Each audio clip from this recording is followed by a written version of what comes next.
My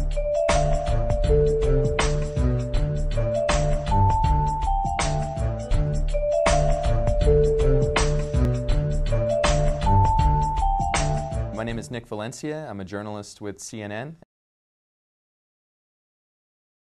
Hispanic leadership is something that is very important to me. I take great pride in being Hispanic and third-generation Mexican-American. That perspective has completely shaped who I am as a journalist and how I approach my job. The passion that's ingrained and entrenched in each one of us is something that really has set me apart and distinguished me as a journalist. We're distinguished by a lot of things in our industry, in the news industry, by our sources, by our ethics, but something that really I feel that's given me that extra touch of flavor is having that immigrant perspective. The way that we approach challenges, the way that we step into diversity and approach things that wouldn't necessarily be battles that you need to take on head on. I think that has helped me so much in my trajectory as a journalist, knowing which fights to pick and which fights to stay away from. Being an example for the next generation. Just before I came in here, I met two kids that were, I say kids, I'm a kid myself, but two scholars at USC, Mexican American Alumni Association, and I was in their position 5 years ago. And it really put a lot just into perspective. This morning, it really put things into perspective of why I'm here, and it's paving the path for people like that. And I think it's really important to embrace those leadership qualities. I think passion is the number one characteristic that really stands throughout my work, throughout my life. I can't do anything half-hearted. The way I approach news aggressively, wanting to own that, wanting to tackle it, drive it, create it, that has really, that's an important quality, an important characteristic that I have, and I feel that's a necessity, for me at least, to advance. And I think that really has set me apart from my coworkers, not just my ethnicity and the characteristics that go on with that, but I can't help it. I can't help how I am and how I approach news, or how I approach building my contacts and my relationships with my sources. It really is, and I think I feel in a lot of ways, especially being in the Southeast, that I am a sort of ambassador for my culture. Here in California, I'm a dime a dozen. I'm Mexican Americans are everywhere. In the Southeast, they tend, and this is not to be derogatory at all, but they tend to be the people that watch your kids, the people that work in the kitchens, the people that are standing outside of Home Depot. For me to be there in the Southeast and to show that there are others like me in the United States, there are others like me that are college educated, that speak English better than they speak Spanish, that have careers, that work in corporations. I think it's really it sheds a lot of misconceptions for people that I come across, and I feel that that's important. And I've sort of grown into that role and embraced that a lot as as third-generation Mexican American, being in the Southeast and knowing and realizing that I am different from a lot of people around me. I started as a video journalist, which is the entry-level position at CNN, and that's rolling the teleprompter, floor directing, and giving scripts to anchors. It's not the most stimulating job for somebody who's young, hungry, and ambitious, and wants to get out in the field, and wants to report, and wants to ask questions and be in the thick of things.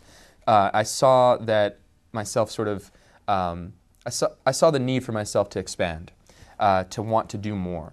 And I enterprised a trip to Africa by myself. I got a camera, a backpack, and a microphone, ate the Wendy's menu for a month, saved up a little money, and it was tough to do because we didn't get paid very much as starting out. So, but I knew that I wanted to do it, and there wasn't anyone that was going to say different about it. I wanted to set myself apart. There are so many excellent people.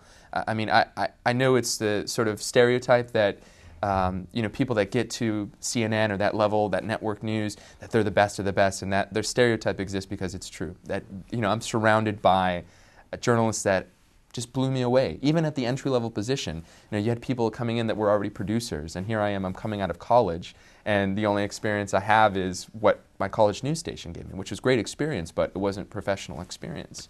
So I knew I needed to create that for myself. So what I did was enterprised a trip to Africa, and that made all the difference. That has made all the difference in my, almost 5 years at CNN. I am the youngest person on the national desk, the youngest person in a news gathering role, and have been since I started. And I haven't worn my age on my sleeve, but it has sort of helped distinguish me as well, helped sort of set me apart. Like, who's this young kid walking in here, and why is he, with these gray-haired gravitas, 50-something-year-olds that have been in news and forgotten more about news than he will ever remember. And but I created that for myself. I'm there for a reason. It's it's work ethic. It's creating that. Creating those opportunities for yourself, and knowing also when to jump on opportunities that others may not think that are opportunities. Finding those qualities about a story. I didn't do anything. I didn't, in terms of Mexico, we'll get back to this. In Mexico, that story was there, but for some reason it wasn't being covered, and it wasn't being covered right. There was large misconceptions about what was going on the border, what was happening in those border towns, who was in control, if the military was succeeding in their war against organized crime. And journalists from Connecticut were reporting on what was happening in Mexico. So what I did was I went there, and I enterprised a trip to see what was going on there. It took courage. It took... some would say, a lot of ganas. It took a lot of, some people would say that it wasn't that smart, but, you make your mistakes along the way and you learn from that as well. There are things as well, I think, as from that immigrant perspective, I think that sometimes hinder us. Sometimes the passion gets in the way and the cloth is sort of over the eyes, as it were. Sometimes you're so focused on what you see in front of you that you don't anticipate or prepare for what's the next step. And I think that that's the stage I'm in my life right now. And I think that that's something that we all need to focus on as immigrants, as folks that have that immigrant perspective, I should say. We all need to sort of understand how the same things and the same qualities and traits that help us can also hurt us. And I think that that's important in terms of creating for oneself and seeing what the next step is in one's trajectory. I mean, there's a lot. My family's always fostered my success. They've always manicured. They've always been my strongest supporters. And also, growing up in a Mexican household, the strongest critics as well. They tell it to you like it is. Gosh, Nick, you gained weight since you've been to Atlanta. Or, gosh, Nick, this looks really good. What a great report I've seen. And it's nice having that. I think I've been thinking about this a lot lately. And I think that this sort of was the watershed moment for me in terms of embracing Hispanic leadership. It was when I was about 15 years old. I was in high school. And all this time, my family had ingrained the si se puede attitude. You can do whatever you want to do. Don't ever let anyone tell you any different. And my father, who passed away when I was 17, he really played an influential role in that when I was a kid, and that still continues as an adult. But when I was 15 years old, I went to a Chicano Youth Leadership Conference, and it was run by one of the quintessential Chicano leaders of the 1960s, and it really shaped how I approached leadership as a Hispanic. I didn't, there were so many people around me that looked like me when I was growing up that I didn't really consider myself as unique or different. And it wasn't until I was at that conference that they said, there was 4 of us there, 3 others from my high school, and they selected us. And they said, this is, you guys are the next leader. You guys are the next generation. You are it, the future. And, we had people from Yale that were there, Hispanics from Yale, from where I grew up. I thought, I can do this too. I can go to an Ivy League school. I can be them. I can be a doctor or a lawyer.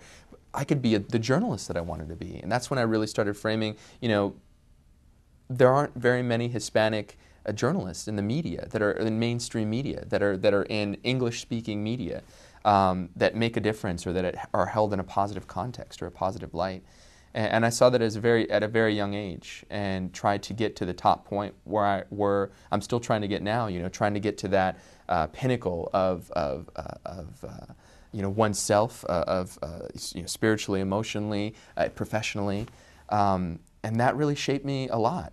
That one conference, and I didn't realize the significance or the impact that it had on me then. You have that sort of that post-conference buzz that you have. Oh, this is great. I just came from a conference and I'm really inspired by that. But that sort of teetered off. But years later, almost a decade later, it's coming back, and it has come back, and it's played a really big role in how I approach my life as a person. I see that has separated me. I see myself as a little different. Getting back to one of the first questions that you asked, how I feel like I am an ambassador now of my culture. I see that all the more. I've embraced my ethnicity. I've embraced my perspective a lot more, moving away from home than I ever did when I was here. And those experiences, that experience in particular, helped shape me a lot. There's a lot that has challenged me throughout the years. I referred briefly, my father's death being one of them. A lot of challenges that I faced as a young professional. I've never worked in any other local newsroom. I started at a network level, and which is a good thing. But I also made my mistakes at a network level. Having said that, there's a lot along the way that could be interpreted as discouraging. Could be interpreted as a game-changing moment where I give up. I'm done. I don't want to do this anymore. I think that the one statement, for people that may watch this, for the youth, for the next generation, there's one phrase that I always think about when I'm going through the challenges that I am. And that was something that was told to me at a very young age, and that's greatness is measured by how much it takes to discourage you, how much it takes to challenge you. And that phrase, greatness is measured by how much it takes to discourage you, is what I think about often. And I think that message is something that I'd hope others embrace. I hope others pay attention to. Because if you want to be great, you're gonna have challenges. You're gonna have obstacles. But it is in those moments, and I've talked to Glenn about this, Glenn Yopes about this, and he's been a great mentor, and he's been a great example of something that you can strive to be. And we've both agreed that it's during times of challenges that people have the opportunity to be the greatest. And I think that needs to be embraced by the next generation if we are to succeed as a whole, as a culture, as a race, as Hispanics, as Latinos working in all capacities across all forms of society. That's something that needs to be on the tip of everyone's mind.